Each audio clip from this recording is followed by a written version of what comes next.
Hello everyone, welcome back to lecture 29. This is part 2. So in the previous lecture we have continued the discussion of landslide. In this part 2 we will mainly talk about the mitigation as well as the early warning system that has been placed by different agencies or different universities or different researchers. So I hope you have understood the basics of landslide, and now we will continue this to the mitigation.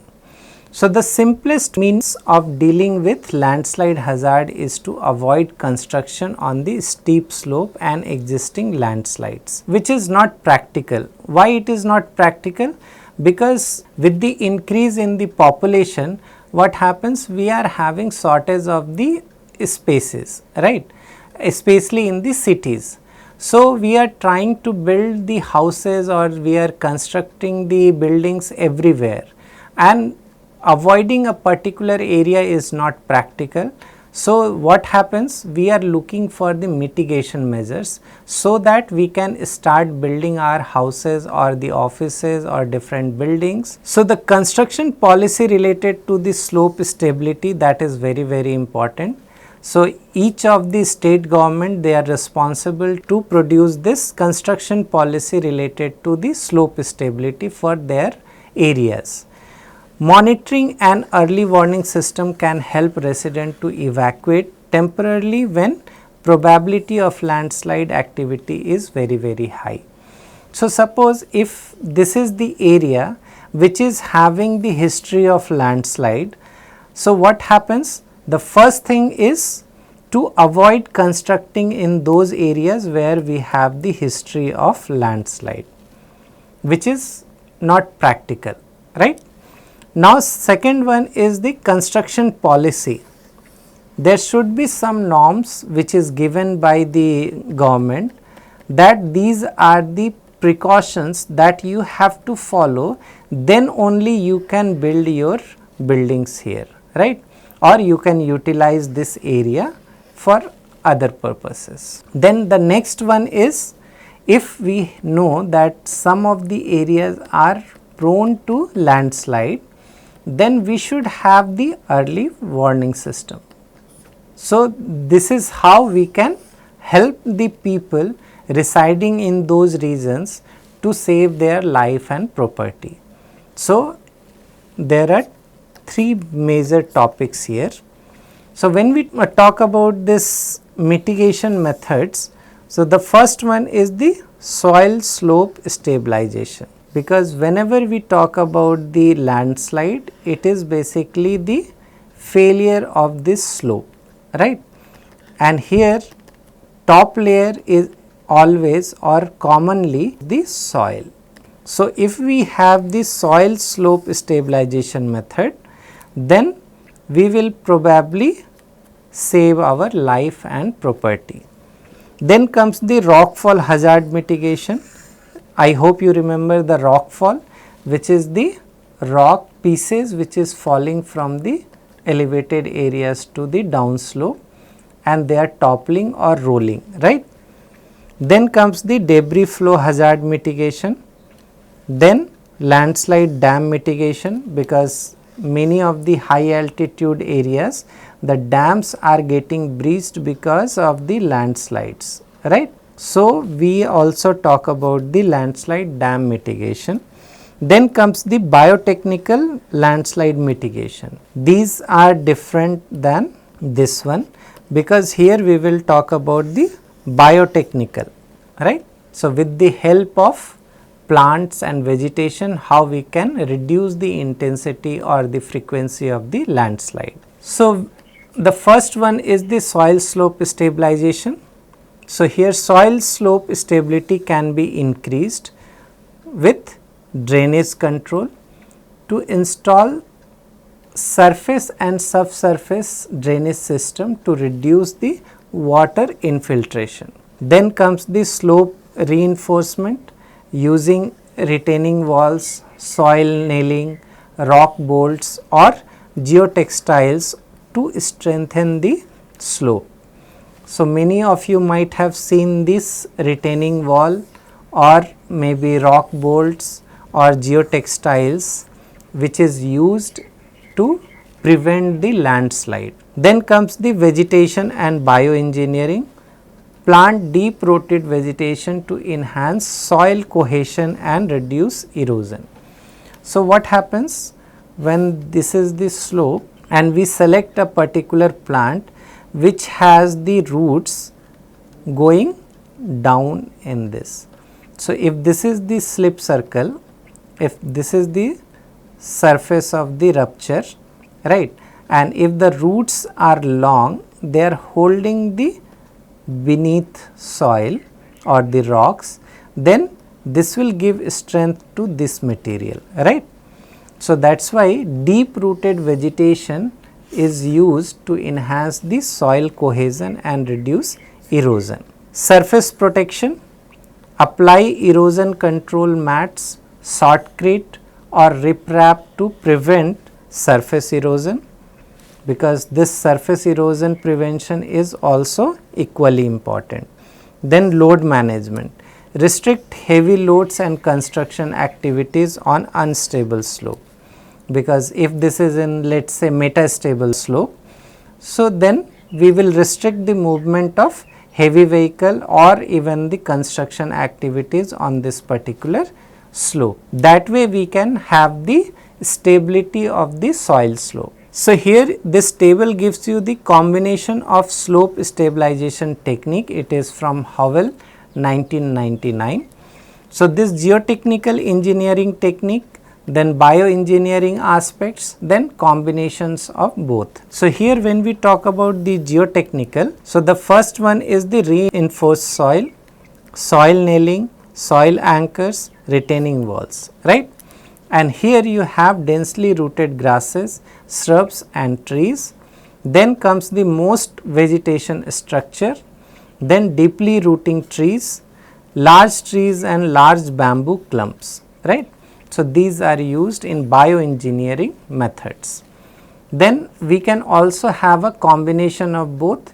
So, wire, bolster cylinders and planted shrubs or trees, jute netting with planted grasses, soil anchors and deeply rooting trees, retaining wall with a line of large bamboo clumps planted above.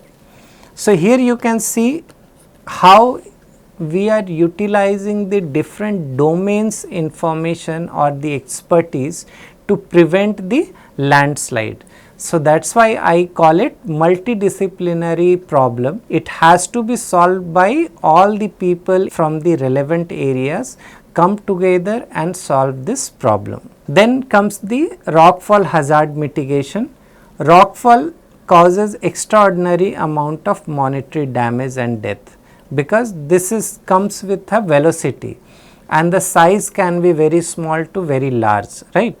So, mainly it blocks the highway, that is the major problem, and then your clearance of the highway, it takes so much of time that by that time the financial aspects of the high altitude areas changes, right. Diverting highways around rockfall areas is not always practical, because we are mainly talking about the high altitude region, where the alternate highway or alternate routes are not possible. Methods of rockfall hazard mitigation includes trimming, cable and mesh, so that the rockfall which is coming from the top, that will be controlled, right. Shotcrete, anchor bolt dowels and controlled blasting. Some of the places this is required, because if that particular road is used by many people, then we have to save the life, right. So, in such cases controlled blasting will give you the better result. So, possible measures to reduce the damage due to rockfall, it is from Pang 1987. So, the berms, rock shed, ditch, fill, fence, right. So, this will help you to reduce the damages due to the rock falls. Now comes the debris flow hazard mitigation. So, mitigation methods to contain and deflect debris flow includes debris flow barrier. So, it is very difficult to control the debris flow if the scale is large, right?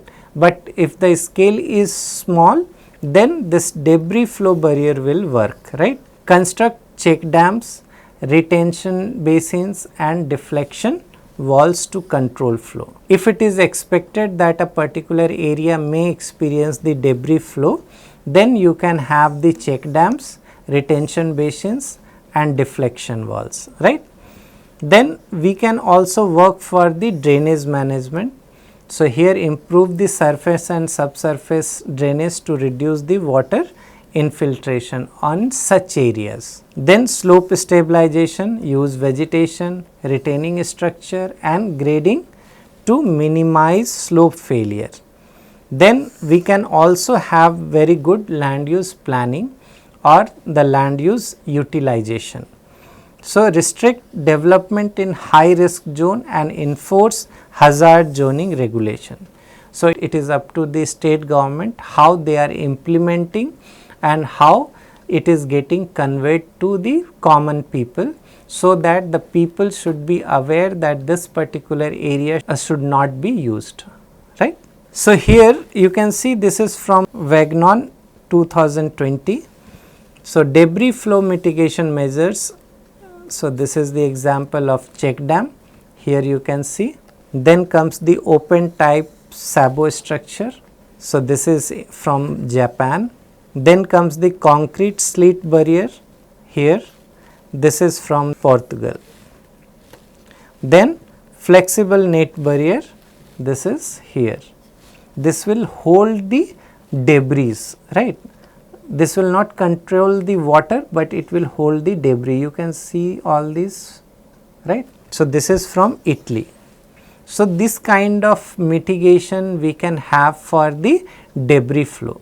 When we talk about the landslide dam mitigation, it is very important to understand the hazard caused by this particular dam breaching, right, because of the landslide. So, when we talk about the landslide dam, it is caused by two types of flood. One is upstream or the backwater flooding as the impoundment fills, and the second one is the downstream flooding resulting from failure of the dam. So, these two are the different cases. So, when you are having a high altitude dam here,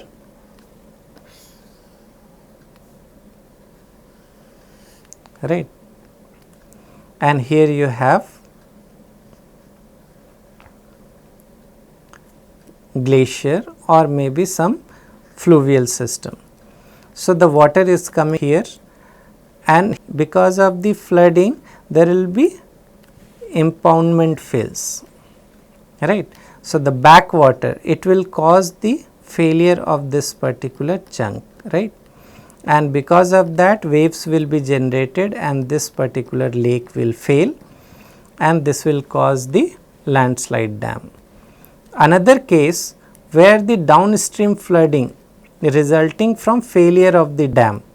So, here there is another lake which has failed and this water has come here, because of that this lake will fail, right, and here this is the barrier, right, and this particular will have the landslide dam scenario. Mitigation measures to prevent flood from landslide dams are diverting the inflow of water.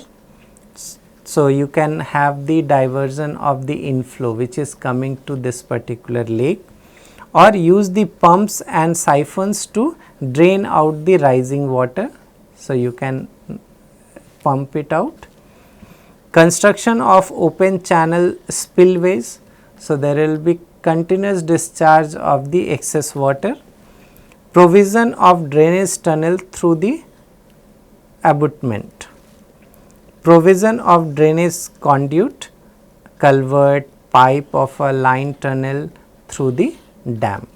So, these are some of the mitigation measures for the flood caused by landslide dams, right.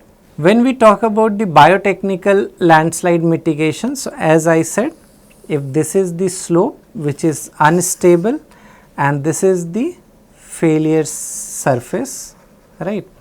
we should have the vegetation here, right, which has the roots going beneath this surface. Then only it will give the stability to this particular soil, right. So, in such situation we have to take the help of bioengineering or biotechnical people, and then we have to find the grasses or the plants or the trees which have the longer roots. Used to reduce the consequences of landslide mitigation measure. Biotechnical slope protection includes vegetated composite soil or structure bodies, those are environmental friendly, right. Vegetation are the best mitigation measure to stabilize slope to prevent excessive erosion. One of the most promising type of the plant is vetiver, a type of grass that works very well to stabilize slope against erosion in many different environments. So, that is very important. So, this particular plant, it is a type of grass. So, this grows in different environments, because you might have used it in your area, but it may not work for the another area because it will not grow. But this is one of the grass which works well in different environment, right. So, here this is from the Kumar and Kumari 2023. Here they have given the example of vetiver, soil stabilization mechanism by vetiver grass. So, here you can see their roots which are going beneath this, right. So, slipping zone on slopes usually 0 to 2 meter depth, and this is the vetiver roots, right. So, that is why this is very common and this is very famous when we are talking about the biotechnical landslide mitigation. This is the vetiver. So, how it looks. So, now we have understood the mitigation part, but another very important component is the landslide early warning system. We have understood the different components of the landslide. We have also understood the different mitigation measures. Now, we will talk about the early warning system.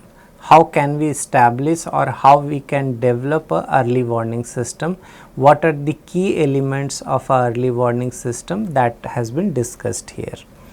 So, it is consist of 4 key components. The first one is the risk knowledge, then comes the monitoring and warning services, then comes the dissemination and communication, then response capability.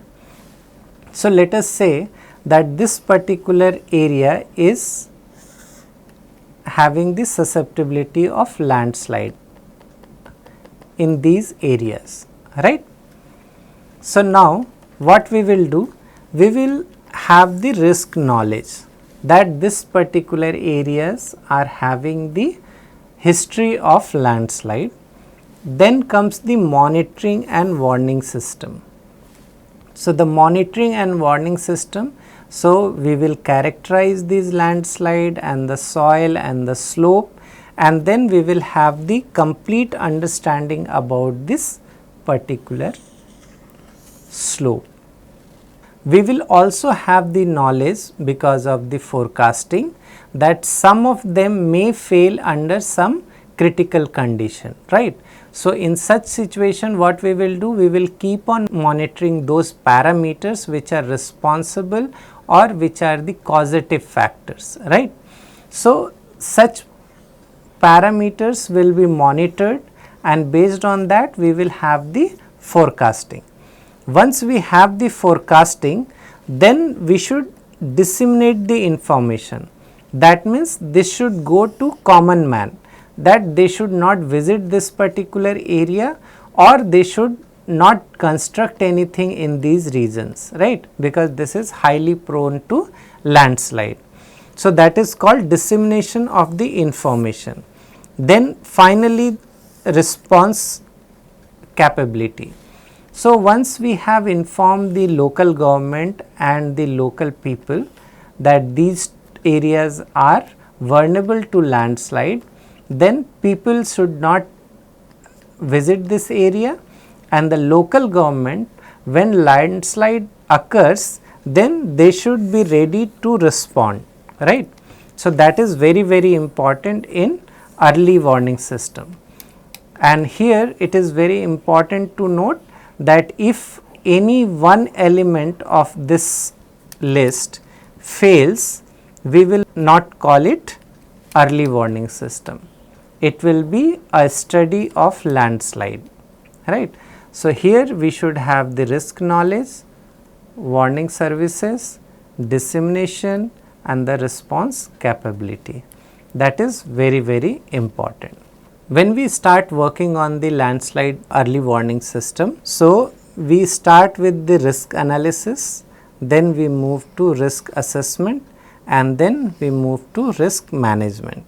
And here you can see that this particular flow chart will give you the information what we should do for the risk estimation, and then comes the risk assessment, and then comes the risk management. So, this is a very nice table which is given here, and this particular schematic representation of landslide risk management, here you see this particular block. It starts here, danger landslide characterization, right. Then here you will have the hazard analysis. Then we will move to risk estimation, then we will go to risk evaluation, then we will have the risk mitigation and control. So, when we have the risk analysis, travel distance and velocity and the frequency analysis are done. When we talk about the risk estimation, the consequences, elements at risk, vulnerability, temporal probability, so those are studied. When we talk about the risk evaluation, the judgment, risk acceptance criteria, social demand, regulation, that will be taking place here.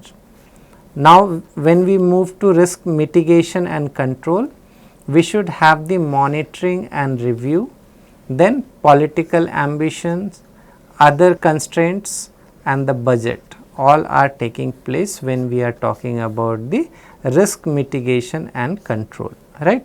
So, this is a very nice flow chart which is given by Fell et al. 2005. Again, the list of this paper is given in the reference. So, if any of you are interested, you can refer to his paper. So, this is a very nice representation of IoT based early warning system for landslide. So, here you can see there are some instrument or the sensors which are installed in the field, right. So, mainly these three. So, here this is the tilt sensor which will provide you the information about the slope, if there is a change in the slope. This is the pore pressure and moisture sensor, what is the moisture content of the soil, right. Now, here the third sensor that will provide the information about the precipitation.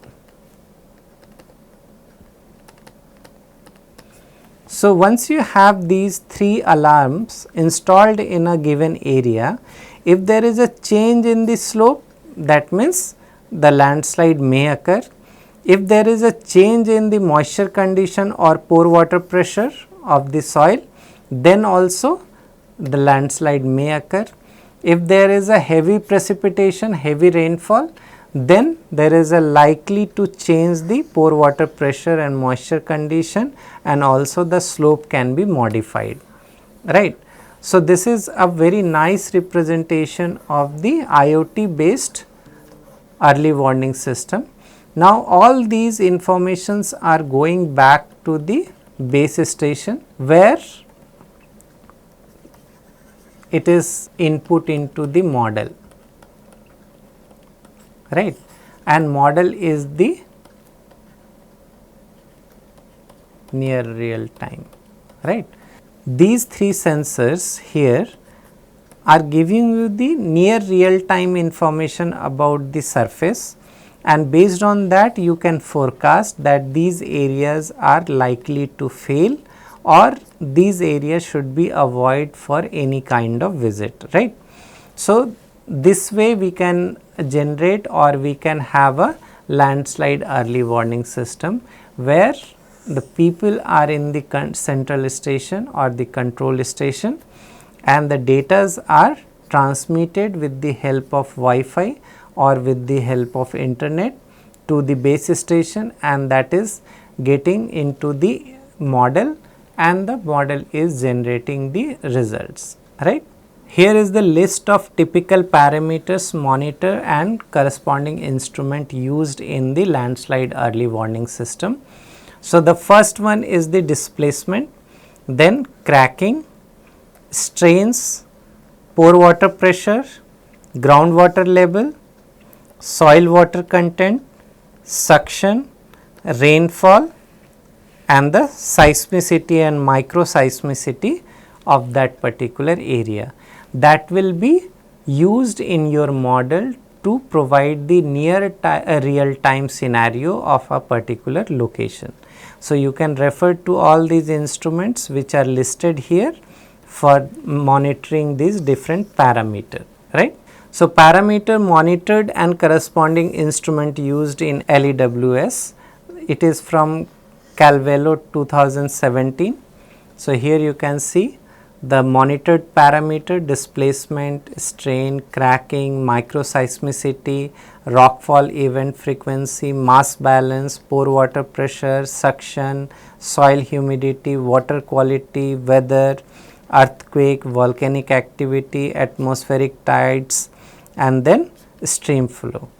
All these are measured and they are having the different methods of measurement. So, here you have geotechnical, hydrologic, geophysical, geodetic, remote sensing and then meteorological, right. So, here you will be able to characterize the deformation activity, groundwater parameter, triggering parameter and predisposing factors, right. So, you can refer to this table and here is the legend, right. So, you can use these information to read this instrument names, right. So, component of a comprehensive landslide early warning system, it is given by Ramesh et al 2023. So, for site characteristic you have to have the geological information, hydrological information and the geotechnical information about the surface or the soil, right. Then landslide laboratories, you have understanding landslide phenomena, experimentation, interrelation between parameter, threshold development, modeling and simulation, here the parameter modeling, slope instability modeling. Then we have the sensor system, interfacing boards, signal processing algorithm, power system, right, because you need to have the power. Then comes the algorithm, adaptive data collection system and multi-level data aggregation system, because subsequently you have to keep updating your database. Then communication system, because we are talking about the early warning system. So, underground communication system, heterogeneous communication system, fault tolerance system, protocol development, context aware algorithm. Then you have different softwares.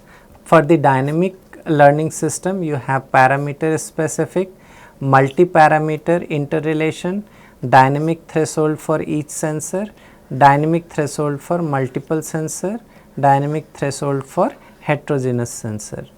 Then comes the multi-level warning system. So, the database system, near real time data mining, visualization, services and alerts. So, this particular paper is explaining the different aspects of landslide early warning system, and I have a few more details about this paper. Let us have some example from the local scale and regional scale landslide early warning system from around the world. So, for local scale we have ACNIS, which is from Norway, right. and here you have Elgarben, it is from Switzerland. Then Three Gorges Reservoir, it is from China, and from the regional scale you have Hong Kong from China, then Rio de Janeiro from Brazil, then Norway. So, all these are published in different years. So, if you want to know about them, you have to refer these papers. So, these are some of the local and regional scale LEWS, right. In India, we have LEWS, and that is by different agencies, different university, different researchers. So, let us have a quick look. So, National Landslide Forecasting Center NLFC by Geological Survey of India, they are responsible of doing this landslide forecasting. It was inaugurated on 19th July 2024, and the web portal is here, and the mobile app is Bhuskhalan. So, you can look into this Google Play or Apple website, you will get more detail about this. So, as the name indicate, in Hindi we call it Bhuskhalan. So, landslide is Bhuskhalan in Hindi. So, input data which is used in these early warning systems, they are coming from Indian Meteorological Department IMD, National Center for Medium Range Weather Forecasting, this is from Ministry of Earth Sciences, then National Remote Sensing Center of Department of Space, National Disaster Management Authority NDMA, and all the concerned State Disaster Management Authority and the District Disaster Management Authority. So, these inputs are going in this particular Bhuskhalan app or maybe this particular website. You can just try to Google it and then you can refer to this website. Some examples of local scale and regional scale LEWS in India that I am going to show here. So, this is from GSI. So, here you can see in Darjeeling we have installed in 2018, in Kalimpong, West Bengal we have installed it in the 2021, then we have the Nilgiris, Tamil Nadu, and it is in the year of 2018.